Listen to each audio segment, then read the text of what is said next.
Hi folks, it's Mike here again, back out on the bike. The lockdown restrictions are eased a little here at the end of March, and taking the opportunity to get back out and do some miles on the bike.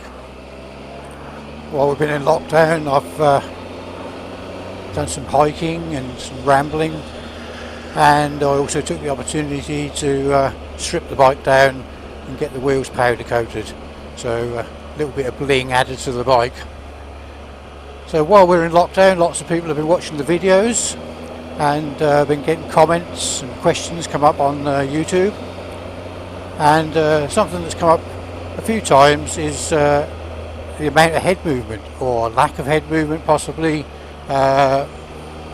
while riding along, checking mirrors, doing what people expect in respect of shoulder checks and Lifesavers. So a lot of people expected me to do an impersonation of an owl all the time, so I thought that was something that we'd have a look at today and explore a little bit more about rear observation. So let's start off by having a look and see what Roadcraft has to say about rear observation. Use a combination of mirror checks and looking behind to make sure you're always fully aware of what's happening behind you. Rear observation can be any head movement, from a quick glance to the side to a full backwards twist of the head. How you look depends on the circumstances. So we'll have a look at blind spot checks in a moment, but first of all let's have a think about rear observation and what we're trying to achieve. What we're trying to achieve while we're riding along is to maintain a 360-degree image in our head of what is going on all around us. So using the mirrors we can get a good view of what's going on behind us, but to do that they need to be adjusted correctly. So first off, we need to avoid having too much of ourselves in the mirror view. Then we need to avoid the temptation of adjusting the mirror to show too far to the side. As you can see, this leaves a big area directly behind that we can no longer see into. Next, don't have too much sky in the view. Finally, this is what we're aiming for. Just the smallest glimpse of ourselves and a nice straight view extending in line with the bike all the way back down the road. I often get frustrated following riders who are continually contorting themselves about to get a view in the mirror that doesn't include themselves. If you struggle to get a great view, then consider going on eBay or one of the owners' forums and source yourself some spacers or alternative brackets to widen your mirror's placement. Once you have a good setup, you should be updating your view regularly, both with movement of your eyes and head movement, to get a positive look into the mirrors. Don't just rely purely on glancing views. I tried to film some footage to show just how good a well set up mirror can be, but it highlighted that what you see in a video shot from a helmet cam is not 100% of what I see while riding.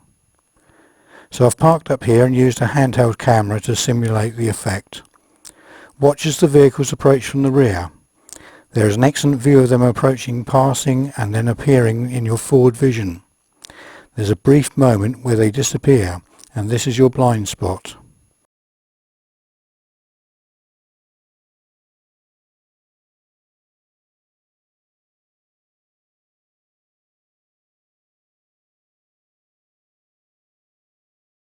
This overtaking motorcycle, being much smaller, really illustrates the point.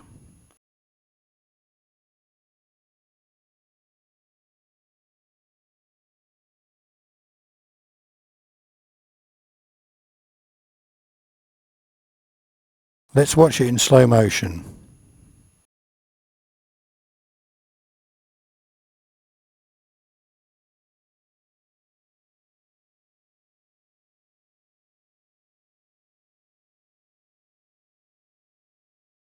And this is your blind spot.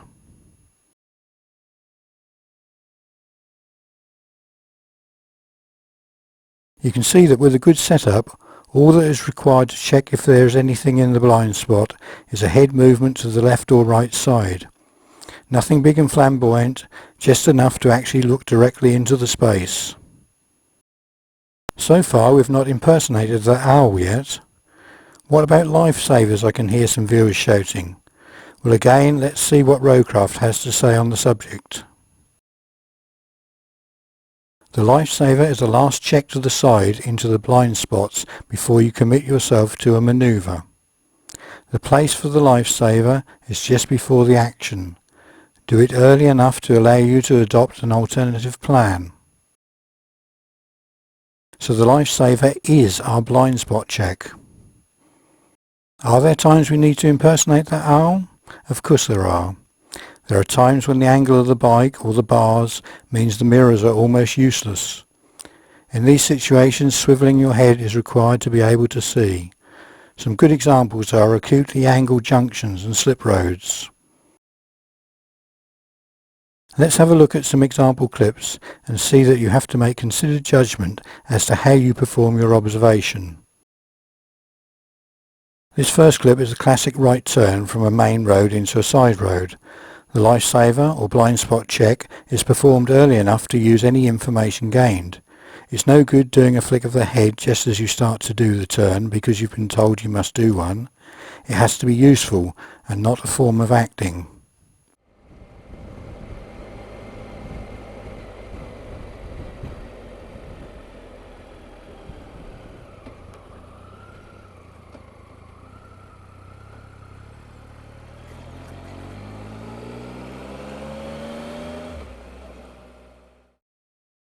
Now a similar situation, but this time there are other vehicles about. First I do positive checks of both mirrors, and then I do an early blind spot check to make sure nothing has crept up my offside in the slow moving traffic. Finally I drop in directly behind the oncoming car.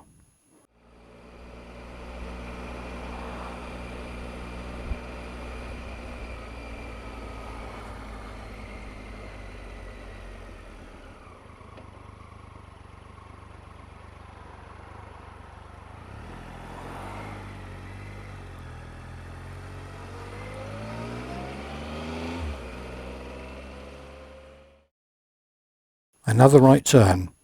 This time I'm well placed to the right of my lane and have an excellent view in my mirror. I turn right directly behind the oncoming vehicle. I've considered a Lifesaver, but with the proximity of the van behind, an excellent view in my mirror, and the fact the oncoming vehicle would hit anything that could be hiding to my right, I decide one isn't necessary. Another time, another place, I may decide differently.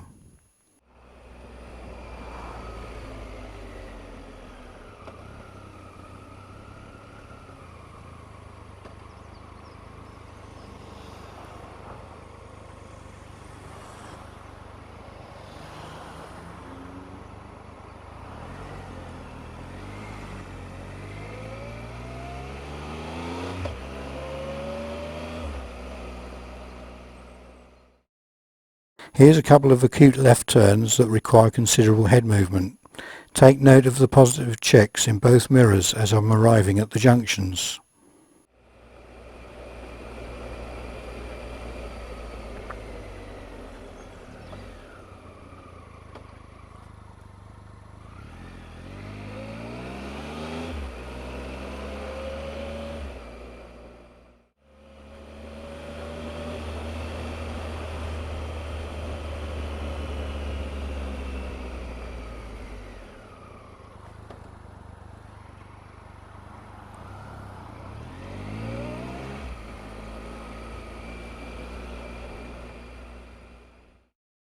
This time an acute right with a tricky narrow bridge. Look at all the signs and paint.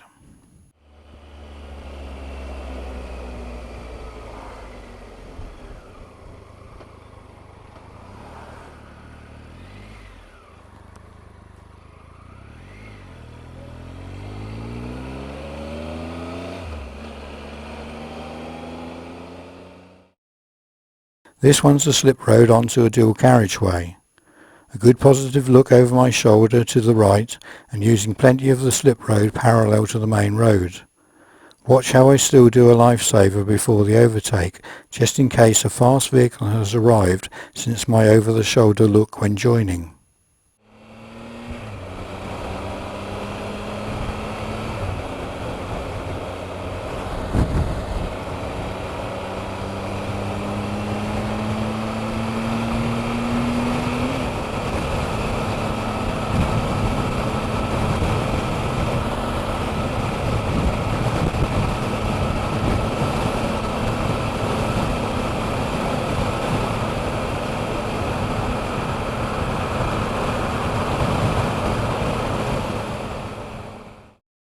Finally, a couple of examples of roadworks.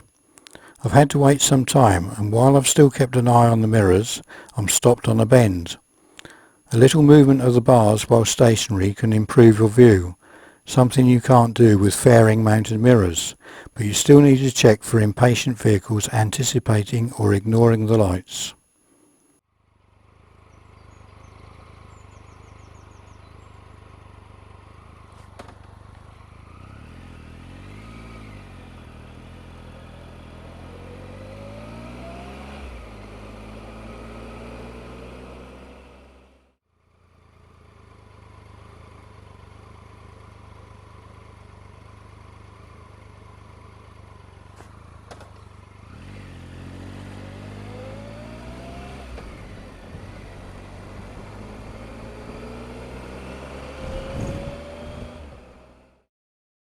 I hope this video has shown that rear observation has to be appropriate for the situation, and that the amount of head movement needs to be appropriate also. You certainly shouldn't be doing flamboyant owl impersonations to show someone else how good your observation is. Equally, you shouldn't be riding like Herman Munster, with a bolt through your neck and never moving your head. Everything you do should be useful, for a purpose, and a considered action, not riding by numbers. Hope this has been useful. Please like, subscribe, and drop me a comment or question. Until next time, keep safe.